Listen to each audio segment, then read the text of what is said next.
Hello friends, welcome to आपके अपने channel success path में। जैसे कि ये दो बुक दिख रही हैं, यूथ की बुक हैं दोनों। इसमें हिंदी इंग्लिश दोनों में है। अगर हिंदी के स्टूडेंट्स हैं तो उनको प्रॉब्लम्स नहीं होगी, और इंग्लिश के स्टूडेंट हैं उनको भी प्रॉब्लम नहीं होगी। ये सारे PYQ हैं MCQ के हिसाब से। जो पहले प्रीवियस ईयर क्वेश्चंस पूछे जा चुके हैं सारे वही हैं, ठीक है। और ये बुक काफ़ी बेनिफिशियल है, और आप लोगों को थोड़ा आइडिया हो जाएगा कि कंपटीशन एग्जाम्स में कौन कौन से क्वेश्चन और कैसे कैसे, मतलब कौन कौन से टॉपिक जो होते हैं वो इम्पोर्टेंट होते हैं, है ना। आज जैसे बिल्डिंग मटेरियल का मैंने फर्स्ट मतलब स्टोन के 50 क्वेश्चंस अपलोड कर दिए हैं। और आज हम सॉइल मैकेनिक्स के देखते हैं कितने क्वेश्चंस होते हैं, है ना। सॉइल मैकेनिक्स स्टार्ट करेंगे आज। चलिए स्टार्ट करते हैं, अपने सॉइल पे चलते हैं, ठीक है। ओके, नहीं देखिए, पहला वो सॉरी पहला चैप्टर है हमारा सॉइल मैकेनिक्स एंड इंट्रोडक्शन, ठीक है। Soil mechanics and introduction. Pen change कर लेते हैं, रेड ले लेते हैं। ओके, तो पहला क्वेश्चन आपसे पूछ रहा है, is the agent of transportation of alluvial soil. ठीक है, थ्योरी में हम लोगों ने काफ़ी अच्छी तरीके से एलुवियल सॉइल, इयोलाइन सॉइल, सारी चीज़ें पढ़ी हुई थी। ठीक है, ठीक है, इस पर भी थोड़ा थोड़ा हम लोग डिस्कस करते हुए चलेंगे। तो पूछा है कि एलुवियल सॉइल कौन सी होती है। ग्रेविटी द्वारा, विंड वाटर आइस नहीं, विंड वाटर द्वारा होती है, ठीक है। विंड होती है इयोलिन, ग्रेविटी होती है टैलस, एंड आइस के थ्रू ड्रिफ्ट होती है, या टिल बोलते हैं इसको, ड्रिफ्ट एंड टिल, ठीक है।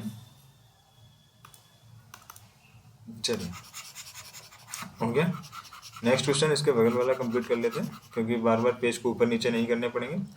हाँ, एक और बात, अगर किसी को PDF चाहिए इसकी तो टेलीग्राम चैनल पर ज्वाइन हो जाइए, और जो भी लेक्चर मैं अपलोड करता हूँ उसकी PDF टेलीग्राम चैनल पर आपको प्रोवाइड कर देता हूँ मैं, ठीक है। तो टेलीग्राम चैनल के लिंक मैं डिस्क्रिप्शन पे आपको प्रोवाइड करा दूंगा लेक्चर के।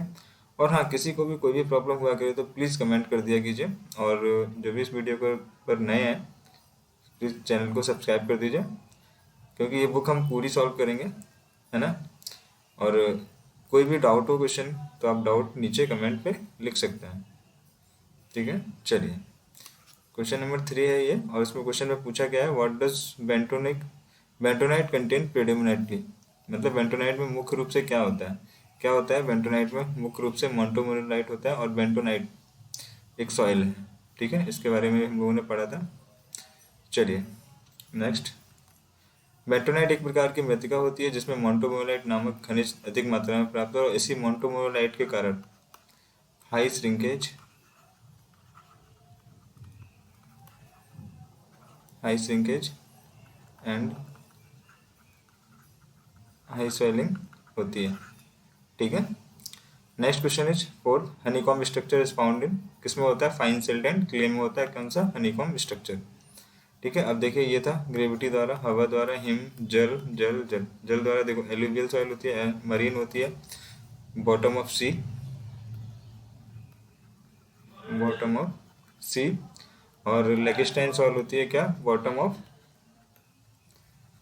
ऑफ लेक, ठीक है। कॉलुवियल, इयोलाइन एंड ग्लेशियर। चलिए, ये क्वेश्चन मैं आपको बता चुका हूँ। Talus is a gravitational force, ठीक है। ग्लेशियर डिपॉजिट, ग्लेशियर के थ्रू, आइस के थ्रू कौन सा होता है, ड्रिफ्ट या टिल। तो टिल इसमें दोनों होते हैं, ड्रिफ्ट या टिल, ठीक है, इसीलिए इसमें स्टार मार्क है। चलिए नेक्स्ट, क्वेश्चन नंबर 6 क्या कह रहा है, identify the correct statement pertaining to blink creep theory used in the design of impervious floor for structure found on previous soil, ठीक है। इसमें क्या है, विधेय मिट्टी पर पाई जाने वाली संरचनाओं के लिए अभेद्य फर्श के डिजाइन में प्रयुक्त ब्लेक के विसर्पण सिद्धांत से संबंधित सही कथन की पहचान करें, ठीक है। चलिए ये देखते हैं। जो परवियस सॉइल होती है, परवियस सॉइल जो होती है, मतलब एक होती है इम्परवियस, और एक होती है परवियस सॉइल, ठीक है। तो परवियस सॉइल क्या होती है, जिसमें से मतलब जो भी, जैसे एक ये सॉइल है, मान लो ये सॉइल रखी हुई है, इस पर पानी भरा हुआ है तो ये रिस के नीचे पहुंच जाएगा। This is a pervious. Impervious, ये रिसेगा नहीं, मतलब सिपेज नहीं करेगा, सिंपल से, ठीक है। इसमें देखिए, इम्परवियस फ्लोर के डिजाइन में प्रयुक्त ब्लेक के विसर्पण सिद्धांत के अनुसार शीर्ष हानि विसर्पण लंबाई के अनुपाती होती है, ठीक है। तो उसका हेड लॉस होगा is directly proportional to creep length, ठीक है। ये याद रख लीजिए, है ना। इसको ये कुछ इम्पोर्टेंट नहीं, मतलब क्वेश्चन पूछा गया है तो इतने पहली बार आया ये क्वेश्चन इस तरीके का। खैर कोई ना, आप याद कर लीजिए इस चीज़ को, है ना। Head loss is directly proportional to creep length. जब मैं अभी थ्योरी करेंगे तो ये ब्लिंक क्रीप थ्योरी भी कंप्लीट करा दूंगा मैं। चलिए question number 9। The transport medium of aeolian soil. Aeolian soil क्या थी? विंड। ओके। नेक्स्ट है, is saturated soil sample as a dry unit weight. देखिए ये न्यूमेरिकल आ गया छोटा सा। Dry unit weight 18,000 newton per metre cube दिया है, स्पेसिफिक ग्रेविटी दिया है और वेट ऑफ वाटर दिया है, ठीक है। डिटरमाइन द वाटर कंटेंट आपसे पूछा है। क्या पूछा है? डब्ल्यू पूछा है, वाटर कंटेंट, ठीक है। तो अब इसमें से हमें निकालना क्या है, मतलब पता क्या करना है, वाटर कंटेंट ऑफ सॉइल्स, मतलब सॉइल सैंपल सैंपल का आपको वाटर कंटेंट निकालना है, मतलब स्मॉल डब्ल्यू आपको निकालना है। ये कैपिटल डब्ल्यू है, वेट ऑफ वाटर, ठीक है। और हमको निकालना क्या है? Small W. तो स्मॉल डब्ल्यू निकालने के लिए हमको क्या पता होना चाहिए? ई का पता होना चाहिए, क्योंकि डब्ल्यू बराबर एस सी अपॉन जी एक फार्मूला होता है। इसके लिए ई कन्फर्म में पता करना। ई निकालने के लिए हमको क्या एक फार्मूला लगाएंगे, gamma d equal to G gamma डब्ल्यू अपॉन 1 + ई, जिसमें आपको जी पता है, गामा डब्ल्यू पता है और गामा डी भी पता है, ठीक है। ये यहाँ से निकल आएगा। तो गामा डी हमने क्या कितना दिया? 18,000 न्यूटन पर मीटर क्यूब दिया है, ठीक है। तो उसको न्यूटन पर मीटर क्यूब में किलो न्यूटन में निकाल लेते हैं। तो किलो न्यूटन में कितना हो जाएगा? 1000 से डिवाइड करेंगे तो 18 आ जाएगा, ठीक है। 18 इक्वल टू जी है 2.65, है ना। और ये भी न्यूटन में दिया है तो किलो न्यूटन में बदल देंगे तो 9.81 हो जाएगा, डिवाइडेड बाई 1 + ई। 1 + ई को इधर ले जाएंगे तो क्या हो जाएगा? 18 + 18 ई इक्वल टू 2.65 इंटू 9.81। इसको सॉल्व कीजिए तो ई इक्वल टू निकल के आएगा हमारा 0.44, ठीक है। ई आ गया, ई यहाँ पे रख देंगे तो वाटर एस, देखिए संतृप्त मृदा है, सेचुरेटेड है, तो एस इक्वल टू क्या हो गया? 1। और जी आपको दिया है तो यहाँ से डब्ल्यू निकल आएगा, तो कितना निकलेगा? 0.17, ठीक है। तो समझ आ गया? अगर आपको नहीं समझ में आया तो आप कमेंट कर दीजिए। इस क्वेश्चन को हम जब नेक्स्ट लेक्चर लेंगे तो उसमें आपको पहले ये क्वेश्चन करा देंगे, ठीक है। आई होप समझ में ही आ गया होगा, क्योंकि मैंने आपको काफ़ी डीपली अच्छी तरीके से समझा दिया, ठीक है। चलिए next question is, the soil moisture useful for the growth of the plant. Plant की ग्रोथ के लिए कौन सा सॉइल मॉइस्चर रहता है? वो आपको सबको पता है कौन सा, कैपिलरी वाटर रहता है, ठीक है।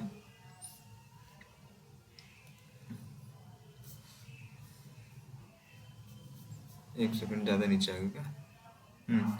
नेक्स्ट क्वेश्चन है, according to the Indian standard classification the soil is classified into. इसको हम थोड़ा ऊपर देखना पड़ेगा, क्या बोल रहे हैं कुछ ऑप्शन। हाँ, मतलब सॉइल को किस जब सॉइल क्लासिफिकेशन पढ़ा था तो अभी पढ़ा नहीं है शायद। हाँ, तो मैंने आपको बताया था कितने 18 ग्रुप्स में डिवाइड करते हैं, किसके थ्रू? आईएस वर्गीकरण के अनुसार, ठीक है। ये देखिए आईएस क्लासिफिकेशन को 18 ग्रुप में बांटा गया है और गणनात्मक वर्गीकरण चार्ट के अनुसार मृदा को 12 वर्गों में विभाजित किया गया है, ठीक है। चलिए नेक्स्ट क्वेश्चन था हमारा, this negative pore water pressure, sorry pore pressure can develop in, किससे मतलब जो नेगेटिव पोर प्रेशर है डेवलप होता है किससे होता है? Dense sand and over consolidated clay से, ओके। चलिए नेक्स्ट है,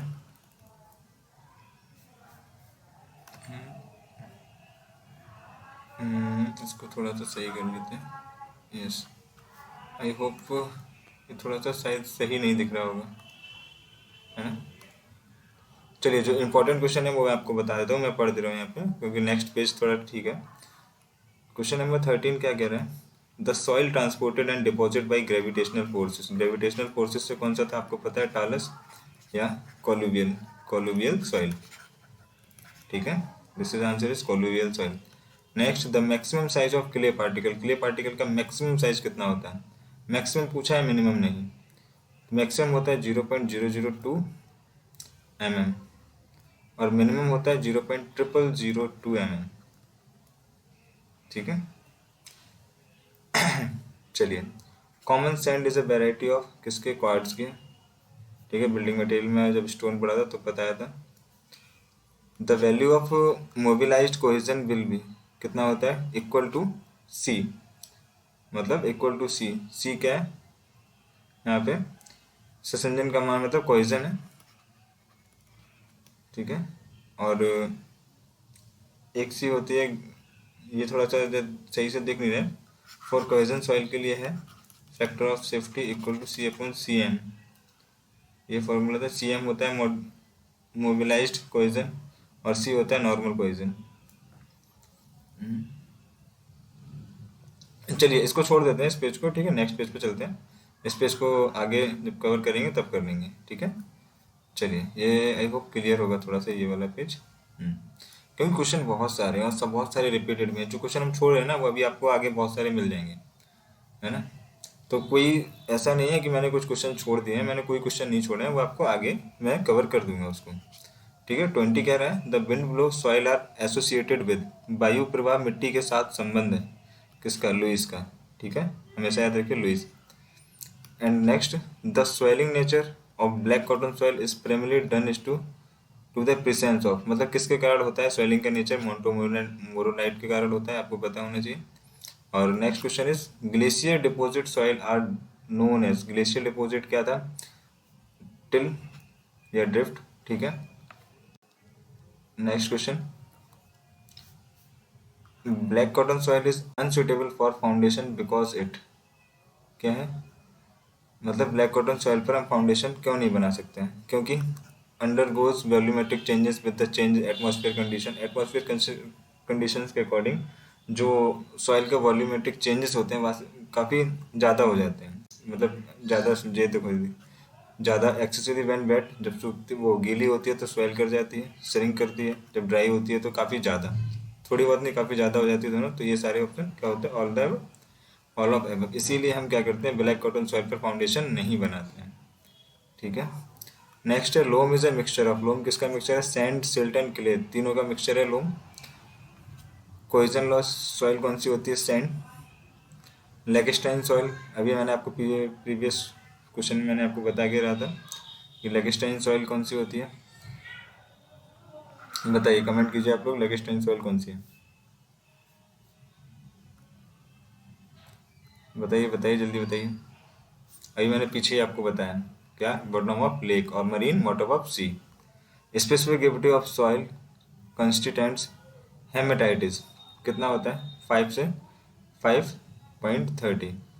देखिए ये रासायनिक वर्गीकरण है, ऑक्साइड होते हैं, मोर कठोरता 5 से 6.5, विशिष्ट ग्रुप इसका इतना है, और रासायनिक संगठन Fe2O3 होता है। हेमेटाइट के ये भौतिक गुण है। ठीक है, चलिए नेक्स्ट क्वेश्चन है आपका, the soil transported by the gravitational, हो चुका। ठीक है, colluvial, which of the following is responsible for the formation of residual soil, none of the above, क्योंकि रेसिडुअल सॉइल कौन सी होती है, जो वहीं रह जाती है, ना ग्लेशियर की तरह होती है, ना वाटर और ना ही wind, none of the above. Next question is question number 28, for which of the following soil plasticity index is maximum, plasticity index किस में मैक्सिमम होती है, क्ले में होती है। Which of the following bonding is responsible to combine the silica gibbsite sheet is kaolinite clay mineral, जो clay mineral की silica gibbsite sheet होती है उसमें जो बॉन्ड होता है वो कौन सा होता है, वो होता है हाइड्रोजन बॉन्ड। ये बॉन्ड सारे हम लोग जब क्ले मिनरल्स पढ़ेंगे ना तो सब कुछ क्लियर हो जाएगा इसमें। ठीक है, कोई चीज है नहीं इसमें वैसे, बहुत ही इजी क्वेश्चंस हैं क्योंकि हम लोग ये बहुत अच्छे से पढ़ चुके हैं इसीलिए।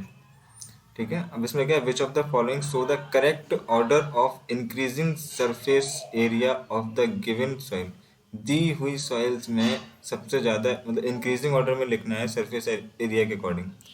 तो सबसे ज़्यादा सरफेस एरिया किसका होता है, जो सबसे महीन होगी, और सबसे महीन कौन सी होगी, सिल्ट होगी, सैंड होगी, ग्रेवल होगी, किले होगी। मतलब ग्रेवल ये इंक्रीजिंग ऑर्डर में है तो कम से ज़्यादा, कम से ज़्यादा मतलब कम किस में होगा, ग्रेवल में, फिर किस में होगा, सैंड, सिल्ट, क्ले। देखो ग्रेवल के बाद सिल्ट कोलाइड, जो कोलाइड्स होते हैं जो क्ले से भी छोटे पार्टिकल्स हैं तो इसको बाद में आना चाहिए, तो ये नहीं होगा। ये हो जाएगा sand, silt, clay and colloid. C is the right answer. ठीक है।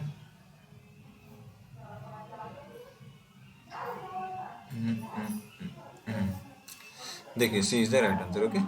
जियोलॉजिकल साइकिल के formation of the soil. Geological cycle मैंने आपको बता के रखी है। पहले क्या होता है, एग्जिस्टिंग रॉक होगी यानी कि वेदरिंग होगा, ट्रांसपोर्टेशन होगा, डिपोजिशन एंड अपीवल। ठीक है। नेक्स्ट 35, अधिक नमी वाला जल जिसे मिट्टी द्वारा कायम रखा जा सकता है उसे क्या कहते हैं? उसे कहते हैं गुरुत्वीय जल यानी कि ग्रेविटेशनल वाटर। Gravitational water. ठीक है। नेक्स्ट क्वेश्चन नंबर 36, केशिका वृद्धि सबसे अधिक होती है किसमें होती है? कोलाइट्स में होती है। ठीक है। किसमें? कोलाइट्स में होती है। Water utilisable by the plant is available in the soil mainly in the form of, मतलब पौधों द्वारा प्रयुक्त पानी जमीन से मुख्यतः निम्न रूप में उपलब्ध होता है। किस रूप में होता है? कैपिलरी वाटर होता है। और ग्रोथ के लिए, प्लांट के ग्रोथ के लिए भी यही वाटर रेस्पॉन्सिबल होता है। कौन सा? Capillary water. ठीक है। Next, the term soil mechanics by was coined by. ये जो सॉइल मैकेनिक्स वर्ड दिया था किसने दिया था? टर्जागी ने दिया था। क्वेश्चन नंबर 38 क्या कह रहा है? Which one of the following statement is not correct with respect to cohesion of soil. With respect to मतलब मृदा के ससंजन के संदर्भ में निम्न में से कौन सा कथन सत्य नहीं है? कथन सत्य नहीं है पूछ रहा है। पहला कथन आपसे क्या कह रहा है? Cohesion of sand is greater then cohesion of the clay soil, मतलब मृतिका में मृदा के ससंजन की तुलना में रेत का ससंजन अधिक होता है। नहीं, रेत में तो जो सैंड होती है वो तो कोहेजन लेस होती है ना। वो क्या होती है? कोहेजन लेस होती है। कौन सा कथन सत्य नहीं है पूछ रहा है। ठीक है, पहला ही मुझे सत्य नहीं लग रहा है। चलिए दूसरा देख लेते हैं। Cohesion is greater is well compacted clay.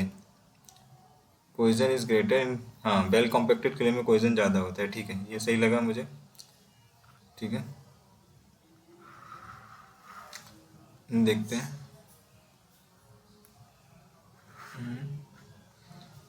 Cohesion of soil decrease as the moisture, मतलब जैसे जैसे आर्द्रता अवयव में वृद्धि होती है वैसे वैसे मृदा में ससंजन में कमी होती है। हाँ, ये भी सही है, क्योंकि जैसे जैसे ही मॉइस्चर आएगा, मॉइस्चर इंक्रीज करेगा तो कोहेजन, सॉइल की जो कोहेजन होगा वो डिक्रीज कर जाएगा।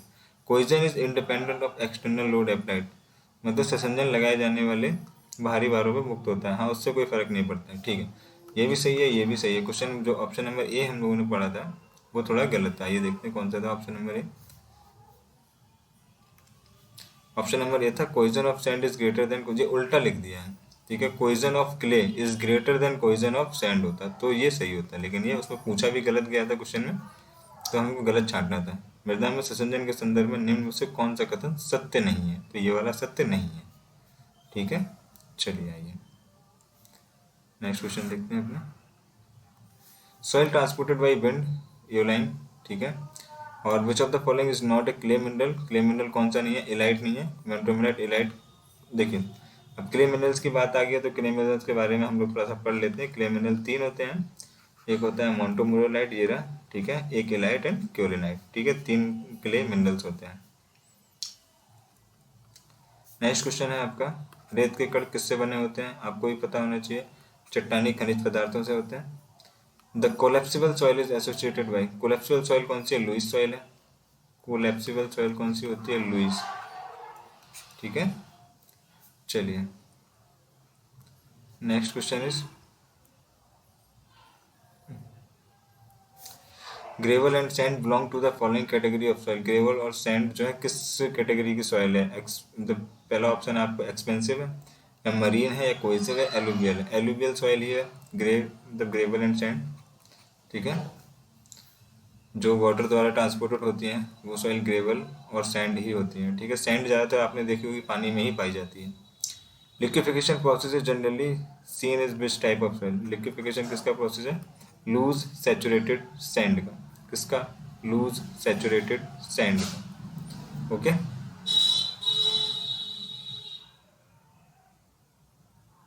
चलिए नेक्स्ट। अब लिक्विफिकेशन होता क्या है आइए देख लेते हैं। जब किसी मृदा में जल ऊर्ध्वाधर दिशा में ऊपर की ओर बढ़ता है तो मृदा कण पर एक अपलिफ्ट प्रेशर कार्य करता है जिससे प्रभावी प्रतिबल का मान कम होने लगता है। जब उत्थान बल यानी कि जो अपलिफ्ट प्रेशर मृदा के निमग्न भार के बराबर हो जाता है तो उस दशा में मृदा के प्रभावी प्रतिबल और कर्तन सामर्थ्य का मान कम हो जाता है, जिससे मृदा का कण भार को वहन नहीं कर पाता है और क्या होता है, लिक्विफिकेशन हो जाता है। ठीक है, ये सबसे ज़्यादा किसमें, ढीली संतृप्त बालू में होते हैं, महीन बालू में, और स्थूल सिल्ट यानी बल्क सिल्ट में होता है। चिकनी मिट्टी में मृतिका की मात्रा कितनी होती है, आपको पता है 75% होती है। ठीक है, next question, which of the following mineral responsible for activity of clay. Activity of clay के लिए रेस्पॉन्सिबल कौन सा होता है, वो होता है मोंटोमोरियोलाइट। ओके, काफी अच्छे अच्छे क्वेश्चन हैं। नेक्स्ट, आकार वाली मतलब कौन से आकार वाली एकल कणिका में सिंगल ग्रेन स्ट्रक्चर मोटी कणिका में मिट्टी का विशेषता है। मतलब साइज पूछा है इसमें, तो 0.2 होता है। फाइन स्ट्रक्चर्स का क्या है, 0.2 mm होता है। ठीक है, देखिए, एकल कणिका में संरचना ससंजनहीन मृदाओं में पाई जाती है। ठीक है, जिसके कणों में परस्पर कोई आकर्षण नहीं होता, अतः यह संरचना मोटे कणों वाली जिसकी माप 0.2 mm से 4.75 mm तक होती है। समझ रहे हो, होती है जैसे रेत हो गया, रेत मतलब सैंड, ग्रेवल में पाई जाती है। ओके, कौन सी, ये एक सर दूसरी मोटी कणकों वाली जिसका। ओके, नेक्स्ट क्वेश्चन है अपना 51 और वो कहता है कि for fine grained cohesive soil method used for drainage, कौन सा, इलेक्ट्रो ऑस्मोसिस। याद रखिएगा कि बारीक कणों की ससंजक मृदा में जल निकास के लिए कौन सी विधि हम प्रयोग करते हैं, तो करते हैं कौन सी, इलेक्ट्रो ऑस्मोसिस। काली मिट्टी क्या है, काली मिट्टी तलछट मिट्टी है। Which of the following is an expensive soil, क्या है, ब्लैक कॉटन सॉइल है। ठीक है, एक्सपेंसिव सॉइल पूछा है आपसे, तो वो कौन सी है, ब्लैक कॉटन सॉइल। नेक्स्ट है, रेतीली मिट्टी की मध्यम अवस्था के लिए कितनी लंबी सीमा पट्टी का सुझाव दिया गया है, 60 से 90 मीटर। याद रखिएगा इस चीज को, कितनी सीमा पट्टी का सुझाव दिया गया है, 60 से 90 मीटर। ये NMRC जेई में पूछा गया है 2017 में। ठीक है, चलिए नेक्स्ट क्वेश्चन पे चलते हैं अपने।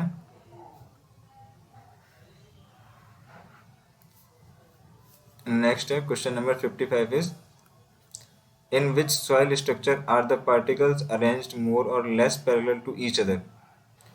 किस मिट्टी की संरचना में कण एक दूसरे के अधिक या कम समांतर की व्यवस्था करते हैं, डिप्रेस्ड। अभी देखना सॉइल स्ट्रक्चर में पढ़ाऊंगा, तब ये सारे सिंगल ग्रेन, हनीकॉम्ब, फ्लैकुलेंट और डिस्पर्स सारी चीज़ें मैं क्लियर कर दूंगा। अगर देखिए इसमें दिया गया है, किस मिट्टी की संरचना में कण एक दूसरे से अधिक या कम समांतर की व्यवस्था करते हैं। ठीक है, नेक्स्ट क्वेश्चन है,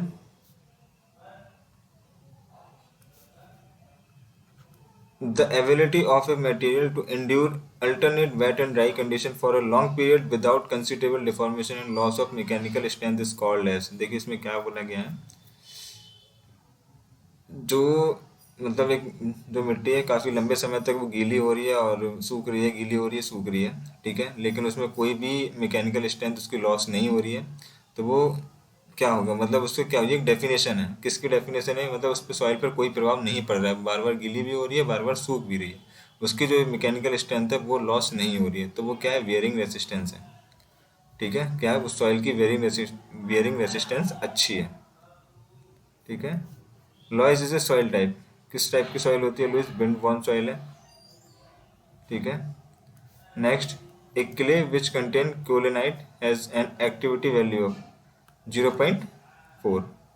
ठीक है, the excess of silica dot dot the cohesion between earth particles, क्या होगा, डिस्ट्रॉय।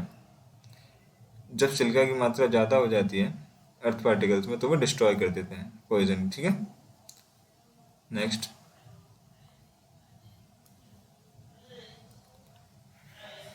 अगर कोई भी चीज़ समझ में नहीं आ रही है तो प्लीज़ कमेंट कर सकते हैं आप लोग, है ना, जिससे कि मैं दोबारा से वो चीज़, उस चीज़ को मैं काफ़ी बेटर और भी अच्छे तरीके से लेके आ पाऊँ, क्योंकि हम थ्योरी कंप्लीट कर चुके हैं ना, तो मैं इसीलिए मतलब ज़्यादा डीपली नहीं जा रहा हूँ क्वेश्चंस के।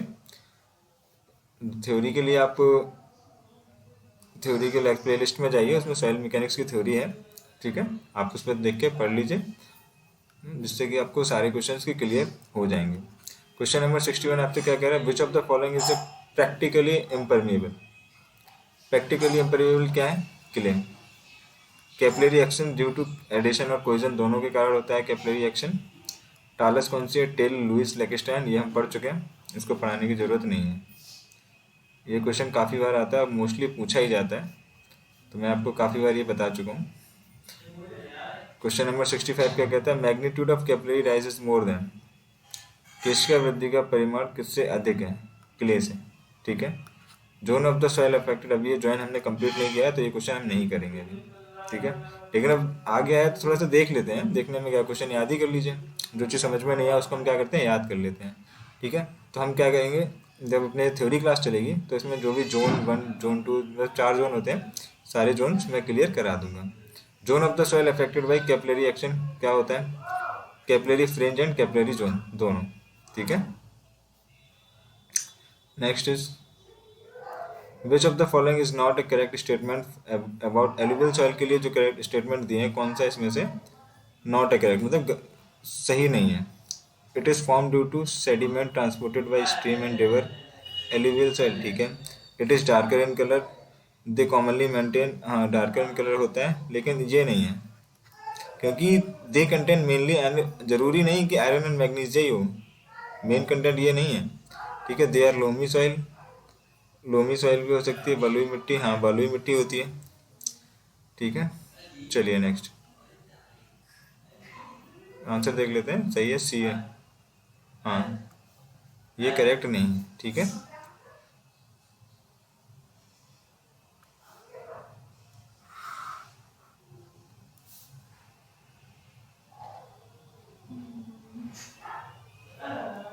मृदा में जल के किसका उठान वृद्धि निर्भर करती है, रिक्ततानुपात और ग्रेन आकार पर, मतलब कैपिलरी राइज बता रहा है ये। कैपिलरी राइज डिपेंड ऑन, किस पे डिपेंड करती है, रिक्तानुपात यानी बॉयड रेशियो पे बिल्कुल करेगी, जब बॉयड रेशियो होगा तभी कैपिलरी होगा। ग्रेन आकार, बिल्कुल, ग्रेन साइज पार्टिकल छोटे या बड़े कैसे हैं इस तरीके, इस पर भी डिपेंड करेगा। छोटे होंगे तो सरफेस एरिया कम ज़्यादा होगा, बड़े होंगे सरफेस एरिया कम होगा। ठीक है, दोनों पे निर्भर करेगा, तो बोथ 1 एंड 2।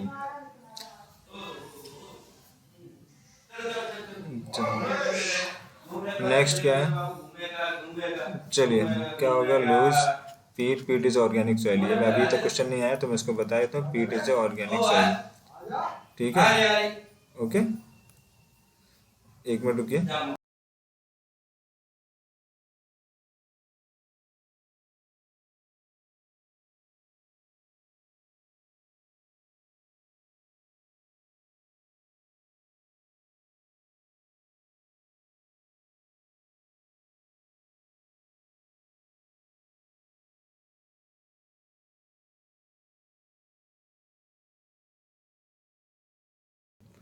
हेलो, चलिए हम लोग कहाँ थे,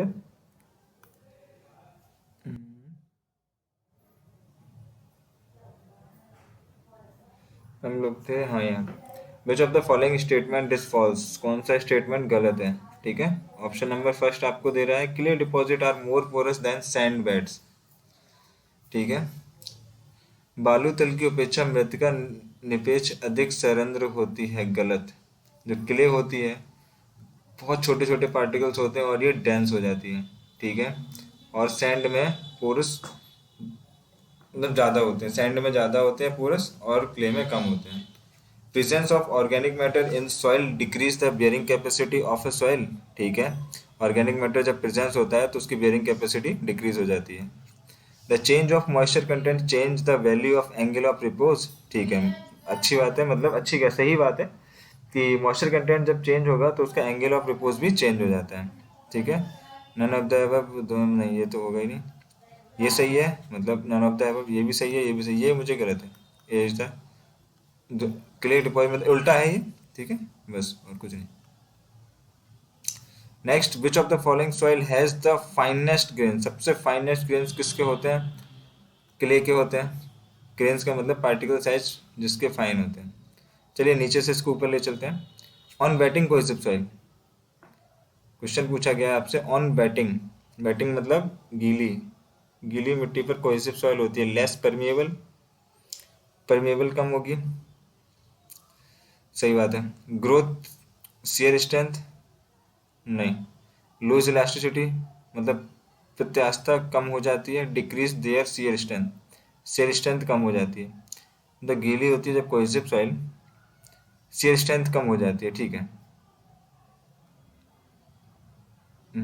ठीक है, option number D is the right answer. नहीं था ना। हम्म शियर स्ट्रेंथ रिलीज हो जाती है। Question number 73, which of the following is correct sequence of plasticity of mineral. Plasticity of mineral का सीक्वेंस पूछा है किसमें, क्ले पार्टिकल्स के लिए। इसका क्ले पार्टिकल्स के लिए पूछा है। अब देखते हैं सबसे ज़्यादा प्लास्टिसिटी किस में पाई जाती है। आपको पता है सिलिका में पाई जाती है सबसे ज़्यादा प्लास्टिसिटी, सॉरी सबसे कम, मिनिमम प्लास्टिसिटी किसकी होती है, सिलिका की होती है। अब कैसे, अगर सिलिका कोई सॉइल्स में होती है तो क्या करती है, वो स्ट्रक्चर को तोड़ देती है, ठीक है। तो सिलिका, सबसे पहले सिलिका होना चाहिए। अगर सिलिका होना चाहिए सबसे पहले, रुकिए मैं इसको बिगाड़ के एक बार, तो क्या करते हैं, ये जो क्वेश्चन होते हैं आपको पता है कि सिलिका होगा, क्योलिनाइट नहीं होगा, तो इसको हम ऑप्शन काट देते हैं। दो ऑप्शन कट के अब सिलिका सिलिका ये ऑप्शन रह गए, तो इसको हम, ये दोनों सही है। अब इसमें से चलते हैं आगे। सिलिका सबसे कम, फिर उसके बाद क्योलिनाइट, ठीक है। इलाइट सबसे ज़्यादा किस में होती है, मोन्टोमोलाइट में होती है, ये आपको पता होना चाहिए। और यहाँ लिखा है इलाइट, इलाइट में सबसे ज़्यादा नहीं होती है, तो ये ऑप्शन वैसे ही गलत हो गया। तो बचा क्या हमारे पास, ऑप्शन नंबर सी, ठीक है। क्विक सैंड क्या है, क्विक सैंड इज क्या है, क्विक सैंड कुछ नहीं है, flow condition occurring and cohesion less. Cohesive soil होता है मतलब क्ले होती है कोहेसिव सॉइल, और कोहेजन लेस सॉइल होती है कौन सी, सैंड, ठीक है। तो कोहेजन लेस होगा, D is the right answer. Flow condition है ये, और कुछ नहीं है, क्विक सैंड। चलिए थोड़ा और ऊपर चलते हैं, सारे क्वेश्चंस का सॉल्व करते हैं। Consider the following statement in the context of eoline soil. This is a windy soil. Okay, कौन सी, विंडी सॉइल। अब विंडी सॉइल है तो क्या होगा, the soil has low density and low compressibility, बिल्कुल सही है। The soil is deposit by wind, ठीक है। The soil has low permeable, नहीं नहीं नहीं नहीं, लो परमिएबल नहीं, ये होती है हाई परमिएबल, तो C is the wrong. Option कौन से, A and B is the right. A and B किसका है, the C is the right answer. Question number 76 क्या कह रहा है, which of the soil is transported through wind. आपको पता है लुइस, और विंड से इयोलिन भी होती है, अगर इयोलिन ऑप्शन में होता तो इयोलिन लगाते, लुइस है, ठीक है। Clay is an example of aquifer, aquitard, aquiclude, aquifuge, aquiclude, ठीक है। चिकनी मिट्टी यानी क्ले के कण का साइज इतना से लेकर इतना तक होता है। इसका निर्माण चट्टानों की रासायनिक अपक्षय से होता है, और ये सूक्ष्म कणों वाली मृदा होती है। इसमें ससंजन और सुगठता का गुण प्रचुर मात्रा में होता है। यह मिट्टी जल अवरोधी होती है। इसमें पारगम्यता बहुत कम होती है। पारगम्यता कैसी होती है, बहुत कम। तो जैसे एक्यूक्लूड भी में भी पारगम्यता बहुत, मतलब पानी निकलेगा ही नहीं। नेक्स्ट लास्ट क्वेश्चन है इस पेज का, मृदा पिंड में उसके कणों का जमाव तथा वितरण आदि को किस नाम से जाना जाता है, सी फैब्रिक। ओके, चलिए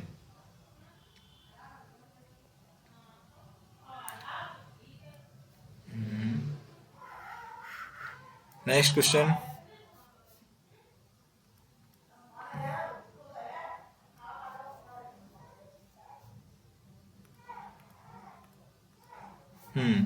क्ले इज जनरली क्या है, कोहेसिव सॉइल है, अभी बताया था मैंने। 82 एलुवियल सॉइल क्या है, वाटर। पीलापन रंगत वाली महीन कणों वाली क्ले के कणों में मिश्रित पवन द्वारा परिवहित मृदा कहलाती है। पवन द्वारा, बताइए loess, transported by water, alluvial.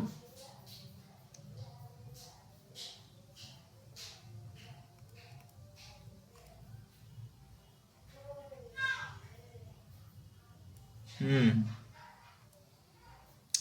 जी वाला देख लीजिए 85, soil particles are bounded together by which of the following forces. जो सॉइल पार्टिकल्स होते हैं, जो जुड़े होते हैं, किस फोर्स के कारण जुड़े होते हैं, वो वैन डर वाल फोर्स के कारण जुड़े होते हैं एक दूसरे से। Expansive soil are those which generally consist of montmorillonite, expansive soil, ये क्वेश्चन पीछे आ चुका है, ठीक है। चलिए हम लोग glacial soil are those which, glacial soil कौन सी होती है, टिल या ड्रिफ्ट, और ये क्या, डिपॉजिट द सी वाटर, नहीं। Deposit at the bottom of lake, नहीं। ट्रांसपोर्टेड बाई रनिंग वाटर, नहीं। None of the above this. Soil is mainly produced by, कहाँ से होती है, वेदरिंग ऑफ सॉइल रॉक्स, बिल्कुल। इरोजन ऑफ सरफेस, गलत। Volcanic action, नहीं। डिकम्पोजिशन ऑफ ऑर्गेनिक मैटर, नहीं। Question number 81, which of the following is not a type of soil seat, इन चारों में से कौन सी सॉइल की सीट नहीं है, ठीक है। सिल्का सीट होती है, मॉर्फेट सीट नहीं होती है, गिप्साइट सीट होती है, और ब्रूसाइट सीट भी होती है। कौन सी नहीं होती है, मॉर्फाइट नहीं होती है, B is the right answer. इसमें यही पूछा, is not a type of soil, ठीक है। चलिए नेक्स्ट क्वेश्चन है, इसमें sand particles are made of, sand particles किसके बने होते हैं, आपको पता है क्वार्ट्ज के होते हैं, और ये सारे क्या है, क्ले मिनरल्स हैं। This is a clay minerals, ठीक है। अब सेकंड चैप्टर स्टार्ट करेंगे अपने नेक्स्ट वीडियो में, तब तक के लिए thank you and so much.